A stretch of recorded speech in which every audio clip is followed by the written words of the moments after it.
The Discovery setting. Deep Space Mining Station Horizon Base, 2387. CE Commander Jake Miller stood in the observation deck of the mining station, watching the alien vessel approach. The ship was massive, unlike anything in human records. Its hull gleamed with strange patterns that seemed to shift in the starlight. "Sir, they're requesting permission to dock," reported Lieutenant Amy Clark from the communications station. "Their translator is working, but the message is ... odd." Jake frowned. First contact protocols were clear, but this situation felt different. What do they want? "They say they're here for entertainment purposes and want to observe our games," Amy replied, confusion clear in her voice. The alien delegation that boarded the station was unlike anything Jake had imagined. The beings were tall, with blue-tinted skin and large eyes that seemed to hold ancient wisdom. Their leader introduced himself as Ambassador Cal of the Vorthan Empire. "We have traveled far to witness your species' famous entertainment," Cal explained in perfect English, though his voice carried a musical quality. "Your war games are legendary across the galaxy." Jake exchanged glances with his crew. "War games? Yes. Your chess, your strategy board games, your video game battles. We find them fascinating. So primitive, yet so ... creative." Kel's eyes lit up with what might have been excitement. Dr. Lisa Wong, the station's xenobiologist, stepped forward. "You've been watching our games?" "Of course. Your species broadcasts them across space. We particularly enjoy your StarCraft competitions and your ancient chess tournaments. Such adorable little conflicts." The humans remained silent, processing this information. To the Vorthan, human strategy games were mere entertainment, simple puzzles created by a young species still learning to think tactically. "We would like to participate," Kel continued. "Perhaps we could play some of your games?" "We brought our own entertainment specialists." Jake felt a chill run down his spine. If these aliens saw human military strategy as children's games, what did that say about humanity's place in the galaxy? "Of course," Jake replied carefully. "We'd be honored to play with you." Over the next few days, the Vorthan delegation set up elaborate gaming stations in the station's recreation area. They brought their own games, complex three-dimensional, puzzles that hurt to look at, and strategic simulations that seemed to bend reality itself. But when they played human games, something interesting happened. The Vorthan were skilled, but they approached each game like a puzzle to be solved, not a battle to be won. They missed the psychological elements, the bluffing, the ability to adapt under pressure. Lieutenant Tom Harris, the station's best chess player, found himself winning against opponents who should have been far superior.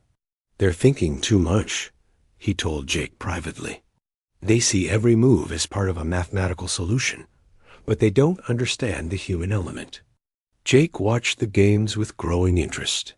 The Vorthan were clearly more advanced, their technology far beyond human capabilities.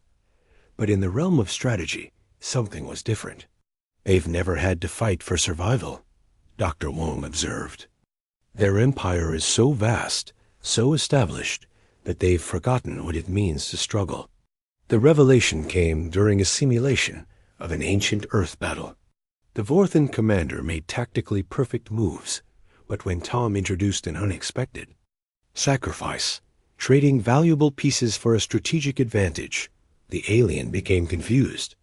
"This is not optimal," the Vorthan protested. "You are losing valuable assets." "Sometimes you have to lose something to win everything," Tom replied. That night, Jake called an emergency meeting with his senior staff. "I think we've stumbled onto something important," he said. "These aliens see our strategy games as entertainment because they've never had to develop real military thinking. They're powerful, but they're not warriors. What does that mean for us?" Amy asked. Jake looked out at the stars, where more alien ships were arriving. Word had spread about the entertaining humans and their amusing games. It means we might have an advantage we never knew we had, Jake said quietly. They think we're playing games, but we're not playing at all. As more alien species arrived at the station, all eager to experience human entertainment, Jake realized that humanity's greatest strength might be the very thing that made them seem primitive to the galaxy, their ability to turn any challenge into a battle, and any battle into a chance to survive. The games were about to begin, and the stakes were higher than anyone realized. The challenge setting. Horizon Base. 1 week later, the station had become a hub of galactic activity. Ships from dozens of species filled the docking bays, all drawn by reports of humanity's charming strategic entertainments. Jake watched the arrivals with growing unease. Sir, we've got representatives from the Alphan Collective, the Nexus, Federation, and something calling itself the hive mind of Kepler 442, Amy reported. They all want to play games. Dr. Wong studied the incoming data. Jake, this is unprecedented. These species rarely interact with each other, but they're all here for the same reason, us. The newest arrival was the most concerning. Captain Rex Stone, a veteran of the Outer Colony Wars, pointed at the massive ship docking at Bay 7. That's a Kryn battleship. Those guys don't do anything for entertainment. The Kryn delegation was led by War Commander Thax, a creature that looked like it had been carved from black stone. Unlike the friendly Vorthan, the Kryn radiated menace. We had heard of your activities, Thax growled, his voice like grinding metal. The Kryn Empire wishes to test these human war games. Asterisk Kel, the Vorthan ambassador, seemed excited by the development. Wonderful. The Kryn are known for their tactical thinking. This should be most entertaining. Jake felt the weight of the situation. The Kryn were a military species, unlike the scholarly Vorthan. If they discovered that human strategy was more than just entertainment, ... double quotes, what would you like to play? Jake asked carefully. We will start with your chess, Thax declared. Then we will progress to your military simulations. The match between Tom Harris and a Kryn tactical officer drew crowds from every species present. The recreation area buzzed with alien languages as beings from across the galaxy watched 2 humans and 1 Kryn sit at a simple board. The Kryn officer, called Vex, moved with mechanical precision. Each move was calculated, optimal, perfect. But Tom had learned something from playing the Vorthan. These aliens thought in patterns, not adaptations. Your move, Tom said, after sacrificing his queen in a seemingly impossible position. Vex stared at the board for long minutes. Around them, aliens whispered in their strange languages. The Kryn officer's stone-like features showed the first sign of emotion, confusion. This move serves no tactical purpose, Vex finally said. Doesn't it? Tom smiled. 3 moves later, Tom had won. The aliens fell silent. Vex stood slowly, his massive form towering over the human. Again, Vex demanded. They played 7 more. Games. Tom won 5, lost 2, but each victory showed the same pattern. The moment Tom made an illogical move, the aliens struggled to adapt. That evening, Jake gathered his team in his private quarters. We need to talk about what's happening here. They're not just here for entertainment, Rex said bluntly. I've been watching their body language. The Kryn are studying us. Dr. Wong nodded. The Vorthan, too. They're recording everything, analyzing our responses. I think they're trying to understand something about human psychology. But they still see us as primitive, Amy added. I've been monitoring their communications. They refer to us as the game species and discuss our amusing cognitive limitations. Jake walked to the window, looking out at the fleet of alien ships. What if those limitations are actually advantages? What do you mean? Dr. Wong asked. Think about it. Every species out there has had thousands of years to develop their tactics. They've perfected their strategies, eliminated uncertainty. But we humans, we're still learning, still adapting. We're willing to take risks they would never consider. Rex leaned forward. You're talking about using our supposed weakness as a strength. I'm talking about survival, Jake replied. Because I don't think all these species are here just to play games. I think they're here to evaluate us. The next morning brought a new challenge. Ambassador Kell approached Jake with what seemed like a friendly request. Commander Miller, we would like to propose a grand tournament. All species present would participate in a series of your strategy games. The winner would receive recognition. Throughout the galaxy, Jake's instincts screamed danger. What kind of recognition? Oh, the usual. Trade agreements, technology sharing, perhaps territorial considerations. Kell's tone was casual, but his large eyes were watching Jake's reaction. Carefully. And if we lose? Well, naturally, the losing species would accept a subordinate role in galactic affairs. It's traditional. Jake felt his blood run cold. This wasn't about entertainment anymore.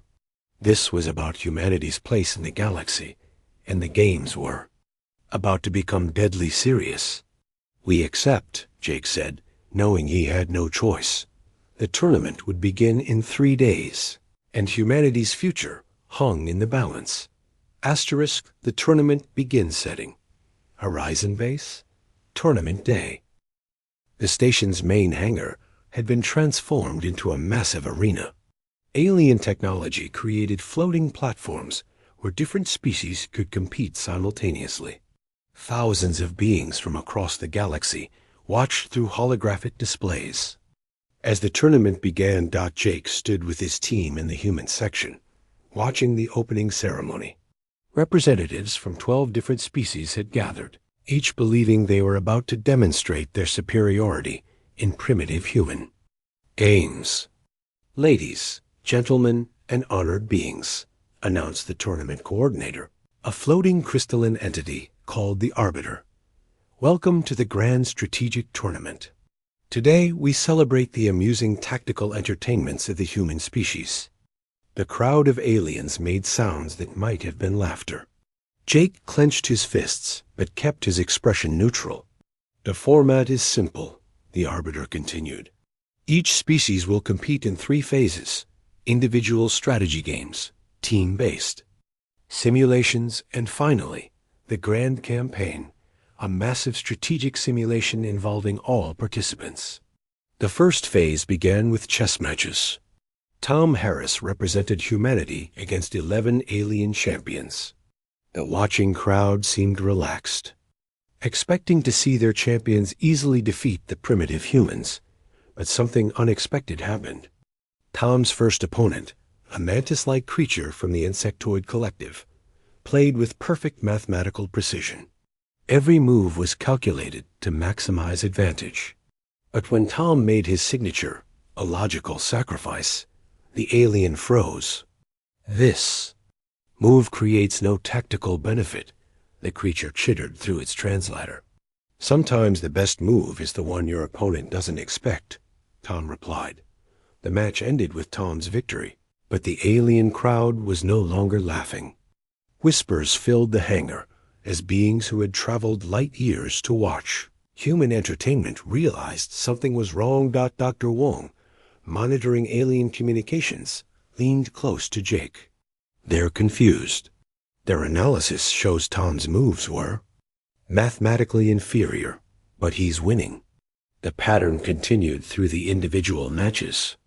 Human players didn't win every game, but they won enough to advance to the team phase. And more importantly, they won in ways that baffled their opponents. Lieutenant Amy Clark, playing against a Vorthan master, used psychological pressure, maintaining eye contact, varying her response times, even humming quietly. The Vorthan, accustomed to pure logical analysis, became increasingly agitated. Your behaviors are not relevant to the game, the Vorthan protested. Everything is relevant, Amy replied, moving her piece with a casual confidence that made her. Opponents second-guess his own strategy. By the end of the first day, humanity had advanced to the team phase, but the atmosphere had changed. The aliens were no longer treating this as entertainment. Jake noticed security increases around the alien sections and more serious discussions among the various delegations. That evening, War Commander Thax approached Jake privately. "Human Commander, we must speak." They met in Jake's quarters, away from the monitoring devices scattered throughout the station. "Your species is not what we believed," Thax said without preamble. "We thought you were simply amusing, but you fight like warriors even in your games." "What do you mean?" "My people have studied warfare for millennia. We understand tactics, logistics, strategic planning. But you humans... You understand something we have forgotten." Jake waited, sensing this was important. "You understand that war is not about perfect moves. It is about surviving when the perfect move is impossible." Thax's stone-like features showed something that might have been respect.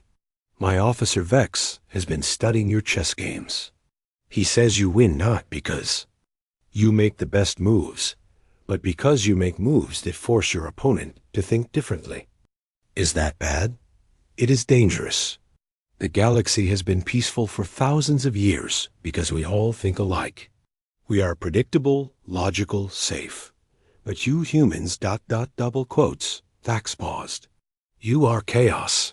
Jake felt a chill. "What happens if we win this?" "Tournament? That depends on how you win," Thax replied. "If you win through luck, you will be amusing curiosities. If you win through skill, you will be studied. But if you win through methods we cannot understand or counter... Yes, and threats are eliminated." The next morning brought the team phase, and Jake realized that humanity was facing more than just a tournament.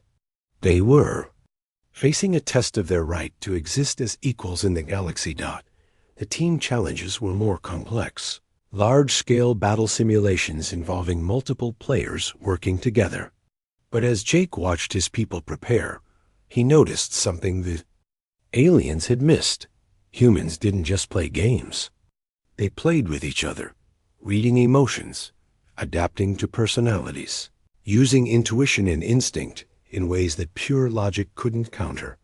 The real tournament was about to begin, and Jake was starting to understand that humanity's greatest weapon wasn't technology or strength. It was their ability to remain human, even in the face of impossible odds. The truth revealed asterisk setting. Horizon Base, Team Phase Day 2. The team simulations had revealed something that shook the alien observers to their core. Humanity wasn't just winning through individual skill. They were winning through something the galaxy had forgotten: true teamwork. Jake watched his team coordinate in the battle simulation. Rex Stone led the tactical planning. Amy Clark managed communications. Tom Harris handled strategic overview, and Dr. Wang provided analysis. But they weren't just following their roles. They were adapting, covering for each other, making split-second decisions based on trust rather than protocol. "Impossible," muttered the Vorthan observer. "They're changing their strategy mid-battle without formal communication." The alien teams, despite their advanced technology and superior individual intelligence, struggled to match human flexibility. When the Kryn team leader was eliminated, the entire unit became confused, waiting for new orders. When Amy took over human communications, the team seamlessly adapted to her leadership style. "They're reading each other's minds," whispered an insectoid representative. "No," Dr. Wong had overheard. "We're reading each other's hearts." The tournament was suspended after the third day of team battles. Jake was summoned to an emergency meeting with all the alien ambassadors. The atmosphere in the conference room was tense. Ambassador Kell spoke first, his musical voice strained. "Commander Miller, we need to discuss your species' performance. Is there a problem?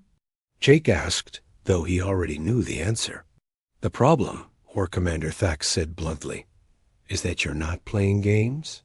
You're demonstrating military capabilities that exceed our projections by several orders of magnitude. But these are just games, Jake protested. You said so yourself. Games reveal truth, said a new voice. The speaker was a tall, ethereal being that seemed to be made of starlight. I am Prime Advisor Lux of the Galactic Council. We have been monitoring this tournament with great interest. Jake's blood ran cold. The Galactic Council was the governing body of known space, older and more powerful than any individual species. You see, Lux continued, when we first detected your species, we were pleased. Another young civilization, to guide and protect. Your broadcasts of strategy games seem to confirm that you are a peaceful, entertainment-focused species. But we are peaceful, Jake said. Are you? Lux asked. In the past week, you have demonstrated tactical innovation, psychological warfare, adaptive teamwork, and strategic thinking that surpasses species with millennia of experience. You have shown that you can coordinate complex operations under pressure, make rapid decisions with incomplete information, and maintain morale even when facing superior opponents. The room fell silent. Jake realized that every game, every match, every friendly competition had been a military evaluation. The question, Thax said quietly, is what to do with this information? Dr. Wong stepped forward. With respect, you're missing the point. Yes, humans are good at strategy, but we're good at it because we've had to be. We've spent our entire history fighting for survival, against nature, against each other, against impossible odds. These games aren't separate from who we are. They're practice for life. Exactly our concern, Lux replied. A species that turns everything into a battle is dangerous. Or valuable, said another voice. A new figure entered the room, elderly, scarred, with the bearing of a warrior. I am General Kor of the Frontier Defense Force. I represent the military interests of the Galactic Council. Jake had heard of the Frontier Defense Force. They protected the galaxy's outer rim from threats beyond known space. Commander Miller, General Kor continued, your species has been observed not just for entertainment, but for evaluation. The galaxy faces threats that our traditional military thinking cannot handle. We need soldiers who can think like warriors, not technicians. What kind of threats? Jake asked. The kind that don't follow logical patterns. The kind that adapt, that learn, that fight with desperation rather than calculation. Kor's eyes met Jake's. The kind that think like humans. The truth was finally clear. The tournament wasn't about entertainment or even evaluation. It was a recruitment test. You're offering us a job, Jake said. We're offering you a choice. Lux corrected. Join the Galactic Council as a protectorate species, accept our guidance and limitations, and live peacefully under our protection. Or ... Continue to next part ***.